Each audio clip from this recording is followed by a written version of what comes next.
ಇವತ್ತು ನೋಡ್ಲಾಕತ್ತೀರಿ, ಮೊನ್ನೆ ಅವ್ರ ಲಗ್ನದಾಗ DK ಶಿವಕುಮಾರ್ ಸಿದ್ದರಾಮಯ್ಯ ಎಷ್ಟು ಆತ್ಮೀಯತೆ ಇತ್ತು. ಜಮೀರ್ ಅಹಮದ್ ಖಾನ್ ಕಾರ್ಯಕರ್ತರು ಹಿಂದುತ್ವ ಸಲುವಾಗಿ ಇಲ್ಲಿ ಪ್ರಾಣ ಕಳ್ಕೊತಾರೆ. ಅವ್ರ ಮೇಲೆ ಸಿಕ್ಕಾಪಟ್ಟೆ ಕೇಸ್ ಹಾಕಲಕತ್ತಾರೆ. ದಿನಾಲು ಕರ್ನಾಟಕದಲ್ಲಿ ಹಿಂದೂ ಕಾರ್ಯಕರ್ತರ ಮೇಲೆ ಗುಂಡಾ ಆಕ್ಟ್ ಹಾಕ್ತೀನಿ, ರೌಡಿ ಆಕ್ಟ್ ಹಾಕ್ತೀನಿ ಅಂತ ಪೊಲೀಸರು ನೋಟಿಸ್ ಕೊಡ್ಲಾಕತ್ತಾರೆ.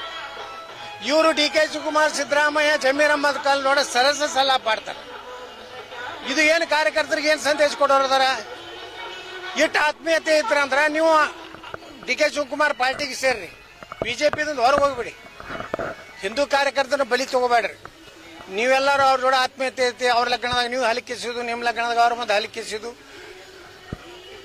ಸಂತೋಷ್ ಲಾಡ್ ಬಗ್ಗೆ ಏನು ಹೇಳ್ತಾರ ರಾಘವೇಂದ್ರ ಯಡಿಯೂರಪ್ಪ? ಸಂತೋಷ್ ಲಾಡ್ ಮುಖ್ಯಮಂತ್ರಿ ಆಗ್ಲಿ ಅಂತ ಹೇಳ್ತಾರೆ. ಅಂದ್ರೆ ಬಿಜೆಪಿ ಕರ್ನಾಟಕದಾಗ ಬರೆಯಬಾರ್ದ? ಅವ್ರ ತಮ್ಮ ಹೇಳ್ತಾನೆ ಸಂತೋಷ್ ಲಾಡ್ ಒಬ್ಬ ದಾರಿಯಾಗಿ ಅಡ್ಡಾಡುವಂತ ಬಿಚ್ಚು ರಾಜಕಾರಣಿ ತಮ್ಮ ಹೇಳ್ತಾನ. ಅವ್ರ ಅಣ್ಣ ಹೇಳ್ತಾನ ಸಂತೋಷ್ ಲಾಡ್ ಮುಖ್ಯಮಂತ್ರಿ ಆಗ್ಲಿಕ್ಕೆ ಯೋಗ್ಯದ ಅಂತ. ಅಂದ್ರೆ ಬಿಜೆಪಿ ಸಂತೋಷ್ ಲಾಡ್ ಜೋಡ ಹೋಗ್ಬಿಡ್ರಿ. ರಾಘವೇಂದ್ರ ಯಡಿಯೂರಪ್ಪ, ವಿಜಯೇಂದ್ರ ಎಲ್ಲರೂ ಕೂಡಿ ನೀವು ಬಿಜೆಪಿ ಕಟ್ತಾ ಇಲ್ಲ, ಹಿಂದೂಗಳ ರಕ್ಷಣೆ ಮಾಡ್ತಾ ಇಲ್ಲ. ಇವತ್ತು ನೋಡ್ರಿ, ಅಲ್ಪಸಂಖ್ಯಾತರ ಹೆಸರಿನಿಂದ 5% ಮುಸ್ಲಿಮರಿಗೆ 10% ಇದ್ದು 15% ಮಾಡಿದ್ರು.